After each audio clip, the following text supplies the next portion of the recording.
I have people from Israel, Portugal, Bulgaria, Hungary, Italy, Australia, the Netherlands. That is great. A nice diverse group of people. That's lovely. Super, super. Okay, well, this is probably going on the background, so feel free to still enter it. I'm going to go to this slide now. We're going to start with the webinar. Welcome, everyone. The webinar that is about understanding the Dutch communication. A new language partners language course. So that took me a while, sorry. And I'm going to describe a little bit more about the connection between language and culture, specifically for Dutch today in the upcoming 30 to 45 minutes. And I'm going to bring you along. So who am I? I cannot see faces, the only thing I don't like about webinars, but this is me. I am Feikje Mos. I am originally from the Netherlands. Was born and raised around the Amsterdam area, and I studied Dutch language and culture at the University of Amsterdam. And then as a master, I also did a specialization in learning Dutch as a second language, after which I became also a Dutch language trainer.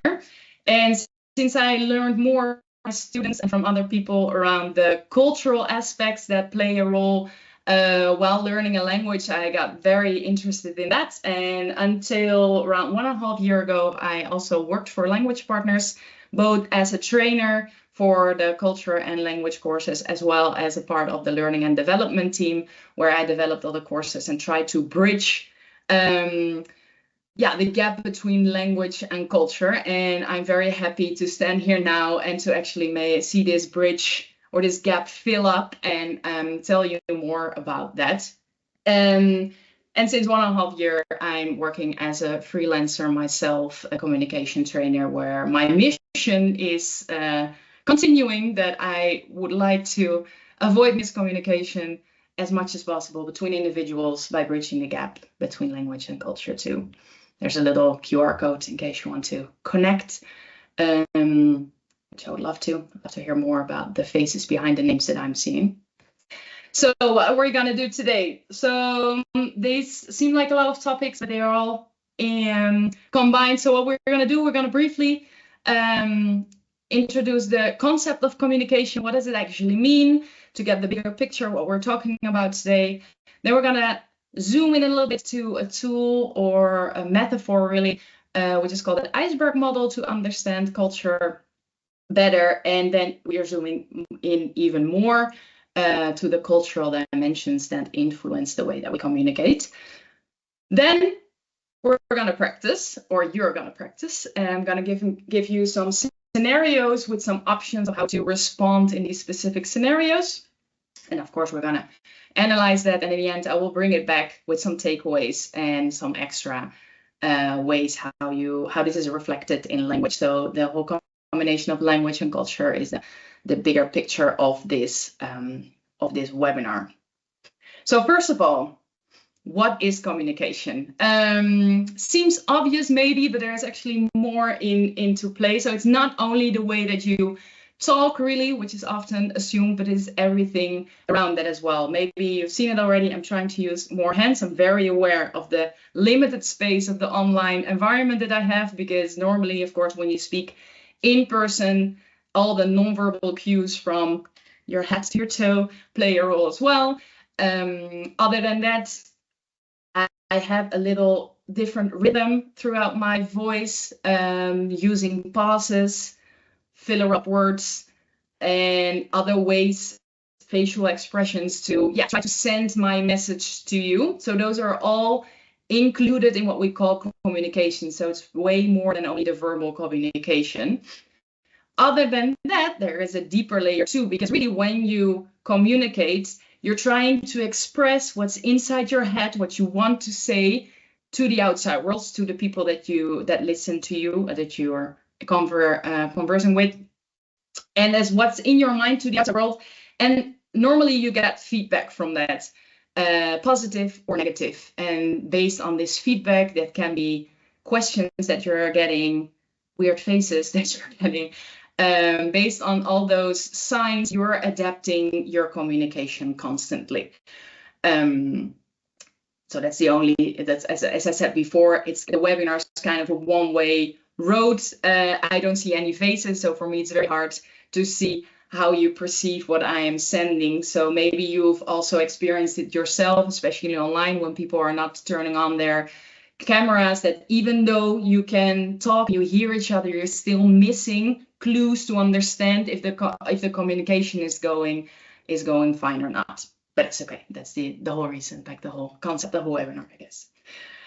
Sometimes people also see it as a fishbowl, as a metaphor. So it's really the communication, because what happens inside your head is really based on all the experiences, norms, and values that you have throughout your life, the things that you learned how to communicate, how to behave. And normally it doesn't really seem different than that of others, because you're kind of in your own fishbowl. It becomes very obvious the moment you go to another environment. By a movement, for example, you're gonna go to another country, but even within companies, going to a different company culture can also feel different in a different waters. So that's sometimes a metaphor that people use as well. And literally, yeah, really, I'm wearing glasses myself today, but not because of this. Culture is a kind of the glasses that you're wearing through which you see the world. And I think the main goal of today is try to make you aware of the fact that not everybody is wearing the same glasses. So everyone has their own experiences, their personal experiences, and that can vary per nationality culture, but culture has different layers, really. There are also regions, provinces, even you and your neighbors share different backgrounds, and therefore might also see the world in a different way. So it's very good to be aware of that. One of the tools that we use in training courses to explain this and make this a little bit more visual is the iceberg model. And maybe you've heard this before, the expression, it's only the tip of the iceberg, and that is kind of the same thing with culture. So there are 3 different layers when it comes to culture. And again, everything that I'm going to say today, I'm going to move to the national cultural level, but it's a disclaimer that is a very big generalization. Everything I'm going to talk about today about the Dutch is what's seen in research, and that is also like based on the country as a whole. But as you probably know, especially when you're from a country bigger than the Netherlands even, is that there are many differences within countries themselves. So be very careful with that too. It's the things that you read, that you hear today are basically guidelines that help you communicate better, but be very careful. And every time when you speak to someone, be aware that it's an individual that might also have their own preferences and might be different than from what you learn on paper, let's say. Anyhow, back to the iceberg. So on the tip of the iceberg that you see, which is only a little part, which is around 10% when it comes to culture, are all the things tangible, all the things that you can see, the behavior of people that you can observe. So for example, the language, what language do people speak? What food do they eat? What are they wearing? How does the architecture look like? What is their behavior, etc. So all the things that you see at first glance, let's say. These are nice and very useful things. They give a lot of information already, but they give even more information if you know what's underneath, why people have certain food habits, why they wear the clothes that they are wearing, etc. And that is where you go underneath the waterline of the iceberg, where the rest of the 90%, imagine, of information is hidden. And often this part is unconscious / unknown to people. And that's a shame, because a lot of reasoning happens there, because underneath the waterline is the values, or you can find the values that drive you.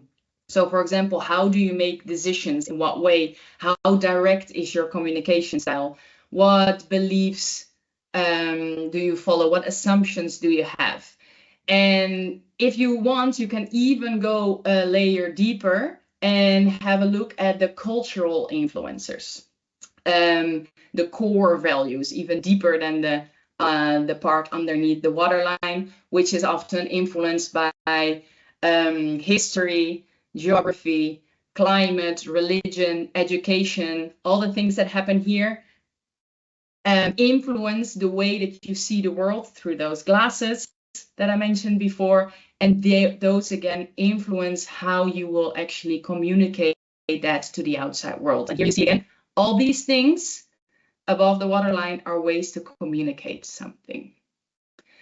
Let's make this a little bit more specific. This is the iceberg of the Netherlands specifically. So you probably recognize some things. Of course, there are many more things to observe, but there's only so much space on my slide. You see, for example, if you look or think of the Netherlands, you see windmills, snack shops, informal clothing in general. We have 3 languages that are spoken, Dutch, English, and specifically in the province of Friesland, there is Frisian. We have some expressions of gezelligheid, which is kind of translatable, but also not. Polderen is a concept that I can talk about another webinar. And of course, the color orange is important as well. So those are a few things of what you see or what you can think of when you think of the Netherlands. But then, how is that influenced? So there are things based on, for example, the way that we reason, the way that we make decisions in the Netherlands, which is a lot more based on compromising and hearing everyone's voices. Critical thinking is an underlying dimension that influences how we communicate with you. The religion of the Calvinism, the idea, we have a saying that, what is it again? Doe maar normaal, dan doe je al gek genoeg. If you act normal, you're already crazy enough, which basically means like, you don't have to stand out that much for us to see you, like just keep it simple, and then it's already fine. You see that back in, for example, you can see it in the simple lunch style that we have with the bread, the way that we don't express that many emotions as well. We tend to keep it down a little bit. Those are examples of that. Another example of what you will see, for example, is the way how we are direct. A lot of people see Dutch people as direct people as well. How is that? Well, I'm going to summarize this, but in the golden age of the VOC, the Dutch East India Company, we had to negotiate and do trading with countries and cultures and languages far away from the Netherlands, or what was the Netherlands back then. And in order to make our deals happen and to communicate effectively, they did it in a very direct way with simple sentences, direct words that the other person would immediately understand what was going on. So no deeper layers or extra context. In that time, that helped very well, that worked very well. And even now, I often hear people really appreciate the fact that the Dutch are very direct, because it's like what you hear is what you get. There are no extra layers to it. The only problem is that it's very closely related to being rude. And where is that nuance that is, spoiler, in the way you use the language. The cultural influences behind that, so even deeper, the core values are efficiency, transparency, individuality, the way that we plan things, for example, as well. We like to plan things. We have an agenda. That's a visible thing. That is because we like to plan. Get back to that in a few slides. And that comes back also from the fact that we want to be autonomous, individual. We are our boss of our own time. Well, that's a question, of course, as well. If your agenda is completely full, are you still boss of it? But that's another discussion, I guess. So let's go to the next one. Let's dive into this underneath the waterline part. And before I dive into that, I'm going to go back to the other slide, and I want you to go back to Mentimeter. If you're not in this yet, above here is the direction where to go, menti.com, and entering the codes. And the question that I have for you now, if it goes to the next one, is what is your biggest challenge when interacting with the Dutch? Is that how to be more direct without being rude, how to show your feelings, how to create relationships, how to talk to your boss or your manager, or how to balance planning and flexibility? Please enter it in the app. What is the thing that you struggle most with when interacting with the Dutch? We're not even talking about in the language per se. So I see a lot of planning and flexibility. Okay. How to create relationships as well. Yeah. Some also how to show feelings. It's also an interesting point. Well, I said before, the first one, how to be direct without being rude. That is this nuance, like what does direct mean, really? How do you use that in the language? And even if it's another language, how do you find this balance? But most of it is in planning, flexibility, and creating relationships. Okay, that's very interesting. So all these questions or all these answers really reflect one of the different cultural dimensions that are formed around culture. There has been a lot of research over the whole world about different cultures, and they're kind of narrowed down to national cultures. Again, spoiler, this is a generalization of the cultures, but in the end, researchers narrowed it down to different cultural dimensions, and still there are a lot of different names given to these dimensions, and within language partners they narrowed it down, or they summarized it into 10 different cultural dimensions. I'm just going to go back to the slides so I can show you. That are even clustered in relationships to society, work, and other. So for example, the way that your relationships are professionally, how do you interact with the people at work? The balance between work and private is very important, for example, for the Dutch. Also, the individuality versus group thinking at work. Applying the rules is another cultural dimension that dives into how strictly do you follow rules if they're given to you. Some cultures tend to follow them more, others are a little bit more flexible with that. And another one could be expressing emotions. How expressive are you? Do you show your emotions? How does that look like? When do you do it? When do you not do it? That varies too between cultures. And normally these dimensions, well, are given on a line. We'll see that on the next slide. And countries or people, individuals as well, can be placed on this dimension. And then it's very good to see where some gaps are between where you stand on a line and where someone else or another culture is. Today, I'm only going to dive into 2 dimensions, which is hierarchical distance and time management. And let's start with the hierarchical distance. What does that mean? Hierarchical distance means like how much difference is there between the different layers in society or at work. So how many power levels are there really? Here are some countries reflected on the scale. Of course, there are more, but this gives you a little idea.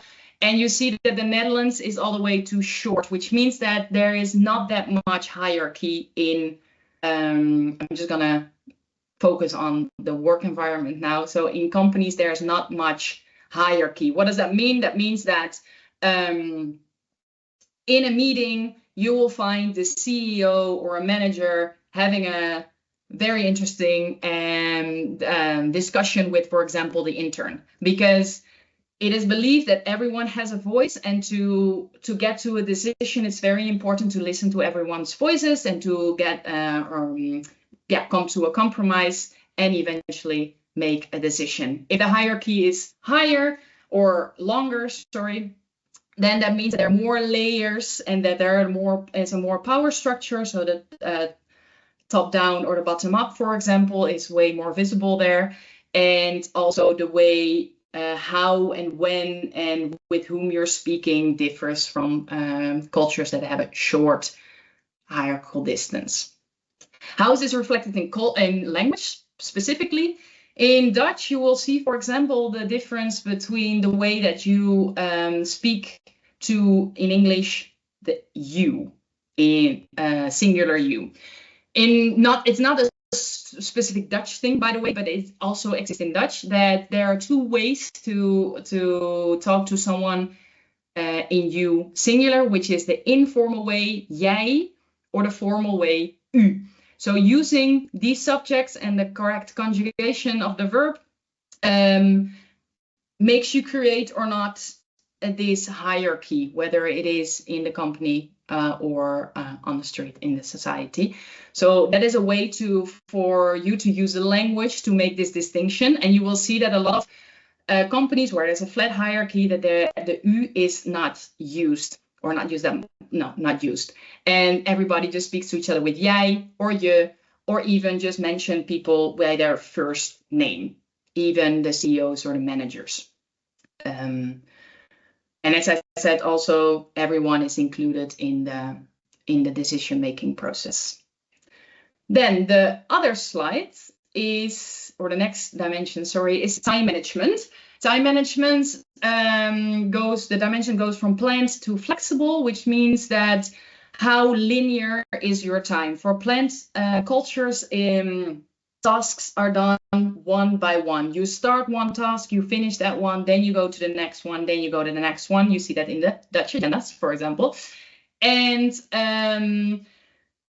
they don't behave very well when sudden things happen, or when things come in between and they have to kind of switch off or reschedule. It takes a little time to do that. So you might find some hesitance there. Whereas when you go to the other side of the scale, to the flexible time management, there you'll see that it's way like there are tasks and they still need to be done, but they are done in a different time frame. So instead of just starting and finishing one and then go to the next one, tasks might be done at the same time. It is no problem if someone interrupts you with another question. You're flexible enough to change to that subject and then go back later. That doesn't matter that much. The biggest change that I saw, and I think I forgot to mention that in the beginning, I am from the Netherlands, but I'm living in Spain right now.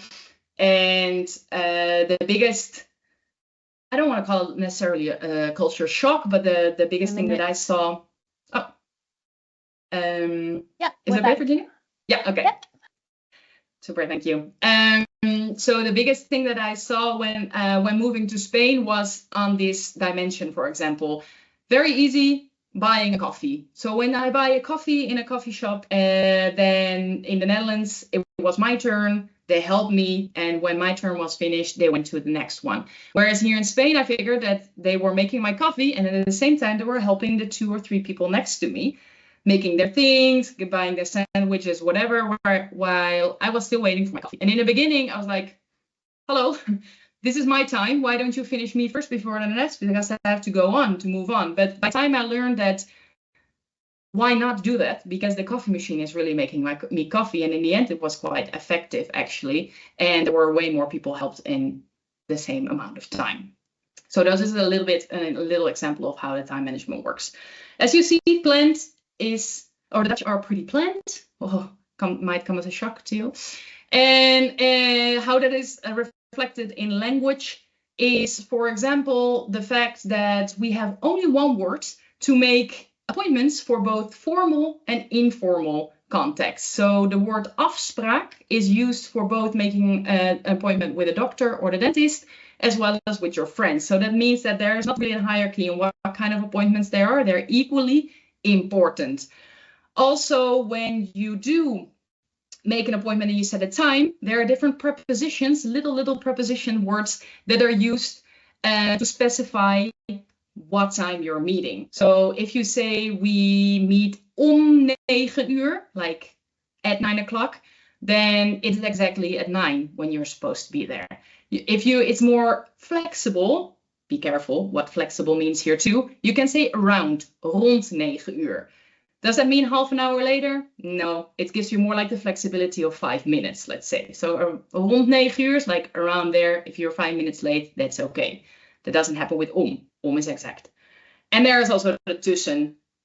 It's not used that much because it's a little vague. Like tussen 9 and 9:30, in between 9 and 9:30, it's like, okay, then, at least for me, it's like, when do I arrive then? Because if I arrive at 9 and you arrive at 9:30, I'm still waiting. So it's very important to use those prepositions. Be careful of these prepositions when you talk to, or you make an appointment, an afspraak with Rachi.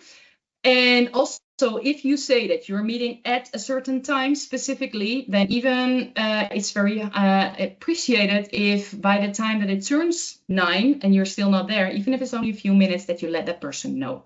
Even if it's just 5 minutes, like, hey, I'm on my way. Don't worry, 5 minutes late.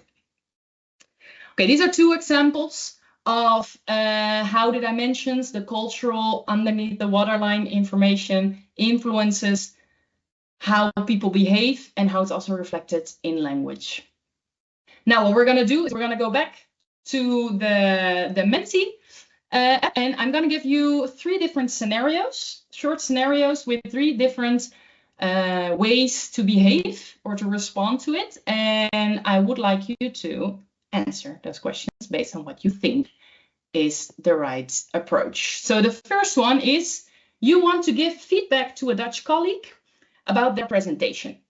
So they made a presentation, they came to you like, hey, can you have a look at it? Can you give me feedback? What is the best approach to do that? You start with positive feedback and then gently mention areas for improvements. You be direct and honest and focus on specific examples and ways to improve. Or you avoid giving any negative feedback to maintain a good relationship. You can send to answer.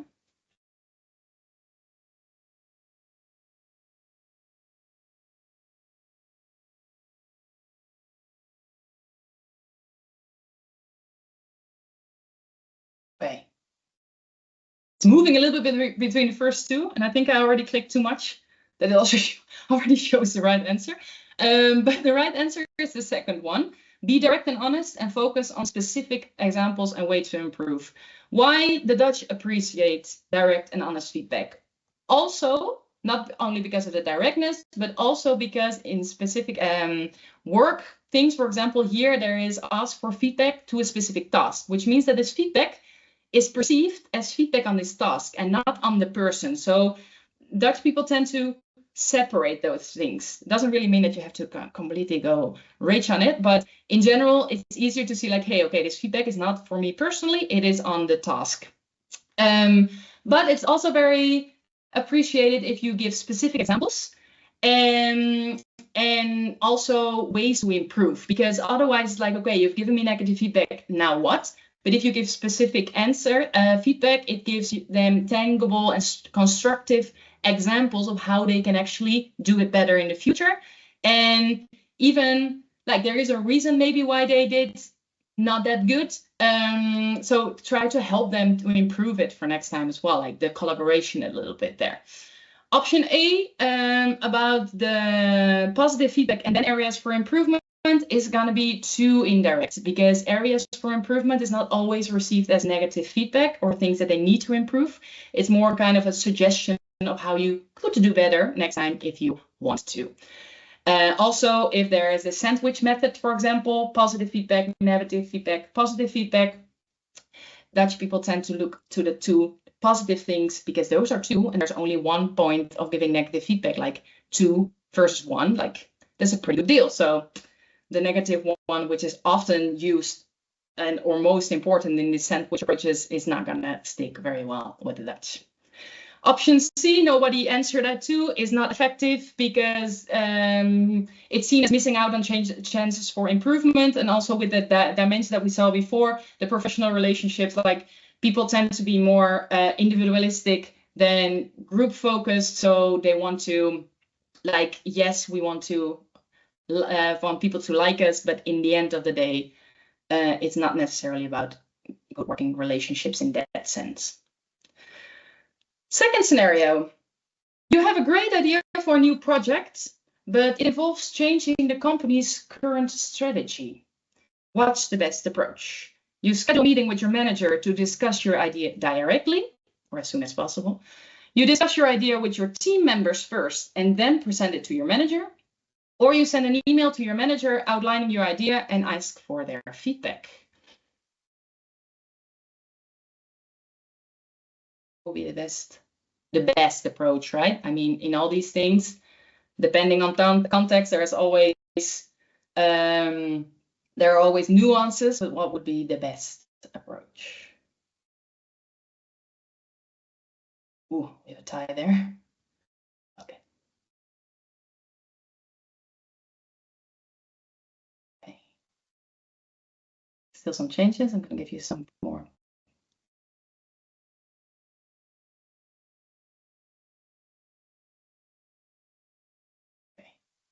The answer here is the first one, to schedule a meeting directly. This kind of goes back to the hierarchical distance that I said before. There is not that much hierarchical distance, so it's more than fine just to go directly to your manager to discuss this. Of course, again, this also depends on your company structure. If that person is still far away from you, maybe it's not the easiest access, but then it's still okay to go to your first line manager. But it doesn't mean that you first have to discuss with your team, come with the best approaches. Like it's natural. It is okay to go directly to what in longer hierarchy cultures is seen as like the higher level, let's say, since that's not really a thing, or in the Netherlands, since the short hierarchical distance, it's more than fine to just discuss it directly. The option about discussing it with your team members first is not necessarily wrong, though. That's why I said, what's the best approach? What can you do? It's not wrong to go first to your team members and then just to finalize the idea, make sure that you have a very good story. It's just not, if you think and you're very convinced about your idea, you don't necessarily have to follow this step. That's what I would try to say. If you want to, and if it makes sense, sure, do it. But you don't necessarily have to do it before you can reach the boss or your manager, for example. But in terms of directness, the last option about sending an email, asking for feedback, I would recommend less, because it's a more indirect way of communicating. It can take forever for the person to respond. It's better in that case to jump on a call or do it face-to-face. Or in person, whatever the work situation is, remotely or not, but go for a more direct approach than through writing. Okay, the last scenario for you. You have a deadline for a project, but you are running behind schedule. What is the best approach? You work longer hours to meet the deadline without informing your manager. You inform your manager as soon as possible and ask for an extension or additional resources. Or you submit the project late and apologize to your manager afterwards.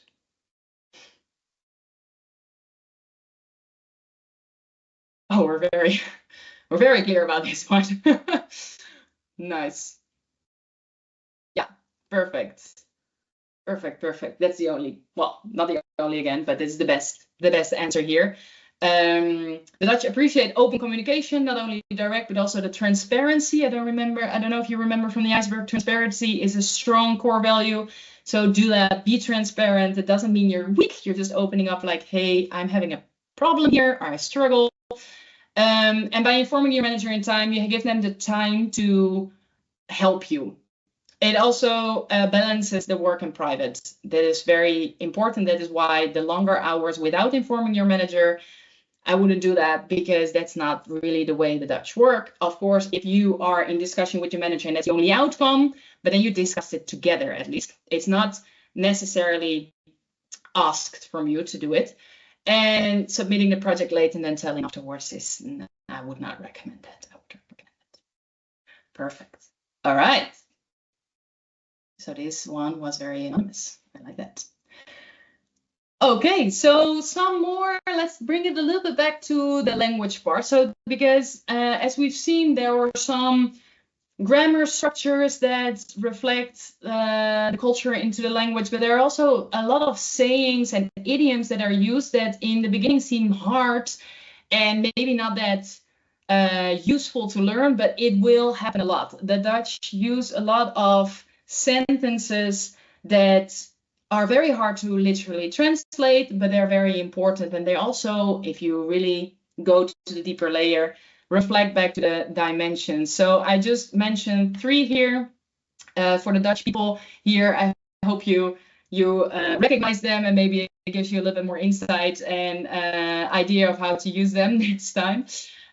So one of the first ones is, for example, we moeten knopen doorhakken. We moeten knopen doorhakken means that you have, literally translated, means you have to chop knots. So imagine you're a language learner and you hear this sentence in a meeting and you're like, okay, what's going on? You probably understand, because it's so out of context, that it should mean something else. But it's actually quite an important sentence, because it means that you have to take decisions. They're often hard and important, but it has taken too long. There has been too much discussion, doubts, hesitance about it. There has to be action taken. So this is the moment that says, like, okay, guys, we need to continue. We need to make a decision now. If you don't know what it means, then it's quite hard to understand the importance of it. It is actually funny, because the words itself, the sentence itself, is quite indirect, because since you cannot really translate it and the words don't really mean what they mean, which is normally the case with direct communication, the sentence itself, because it's so known by the Dutch people, is actually a very direct way of saying, I'm not gonna say harsh words on this webinar, but saying, like, guys, we really need to go on this, we cannot go forward like this any longer. So here comes the time management, because of deadline, approaches, planning, and directness into play, amongst the other dimensions, because sometimes they overlap as well. Another sentence very interesting is the sentence laat maar weten als iets is.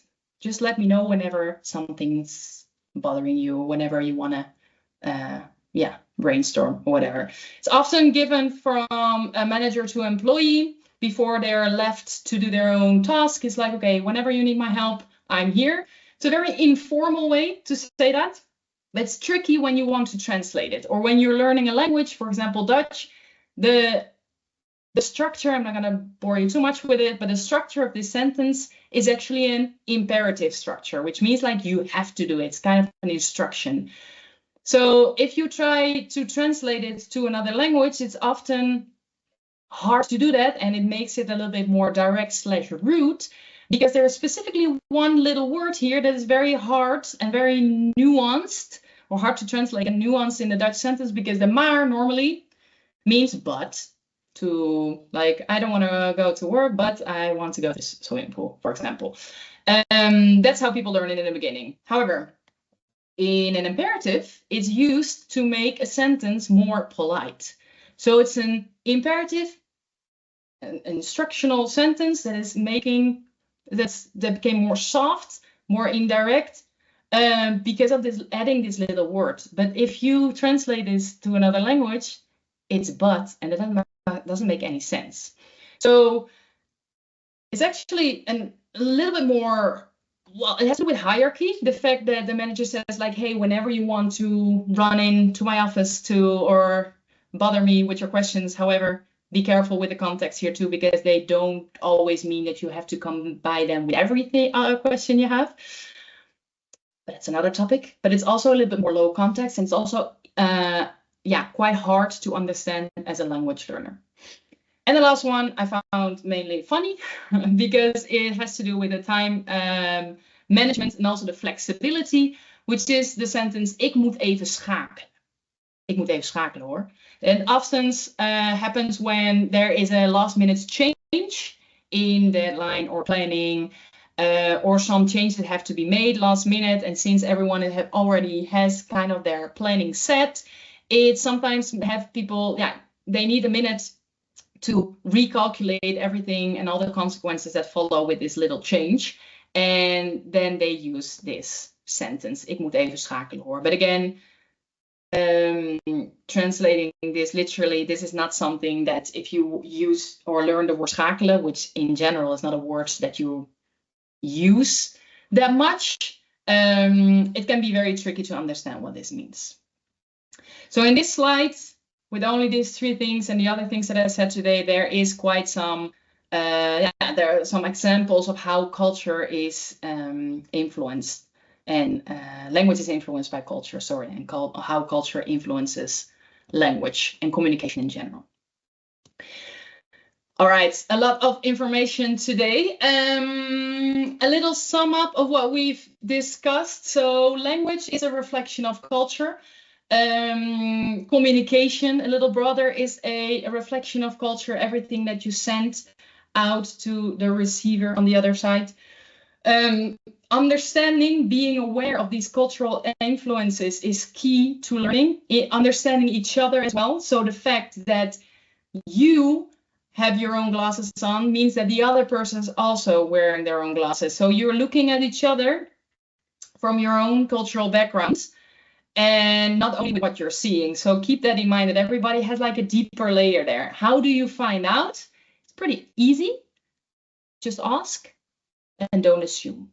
So don't assume to think like, hey, this is what I think, so he will probably also think that. But try to see like, hey, there's something that you said that doesn't really match with what I was thinking. Like, can you maybe further explain that? Or what do you mean by what you were just saying? For the language learners in this group, if you have a random sentence that we saw before and you're like, that is super random, just ask. Because people can explain it and they're often not very aware of the kind of language that they're using. So you might even end up with a very nice discussion that they have no clue what they actually said. The cultural dimensions, again, shape the communication styles. The cultural knowledge boosts your language confidence, because the more you understand the culture, the easier it becomes to understand why language is used the way it is, why people do say what they say, when they say it, etc. And that will help you in the end. It will help you also with your own learning curve. And it is not to demotivate you. The last one, developing these skills, is lifelong learning. And it doesn't have to do with the fact that you have to be in the books all your life, but it means like the more you open up to this subject, and the more you're interested in opening up to other people, to trying to get to know them and adapt your language or communication style to it, the more you will understand it. And that happens with very small things. I mentioned the coffee shop experience, the coffee drinking shop experience before. That's already a very little thing that can happen every day, and that added already knowledge to my internal scheme, let's say. All right. Before I say thank you, there is one more shout out to the language course that's attached to this. So if you are interested in learning more about the culture behind the language, Language Partners now offers these language courses with an add-on of 4 hours of cultural training, where you dive into your personal communication style. You learn more about all the dimensions. We only mentioned 2 today. You learn more about all the 10 dimensions that play a role, and also how this is reflected in the language, the Dutch language in this sense, but in general, actually all the languages that you're speaking. So you find more information on the website, and it helps you learn the language and the unwritten rules behind it. For now, I would like to thank you. And I don't know, Virginia, I'm going to look at you if there have been any questions in the chat that... No questions, but thank you very much, Faye, for a really interesting webinar. I'm sure we've got lots to think about, and probably more questions that could be answered maybe in a training course. So thank you. Of course. Thank you very much, everyone. Have a very nice day. If you still have any questions afterwards, just feel free to reach out to the Language Partners, to me. I'm happy to help.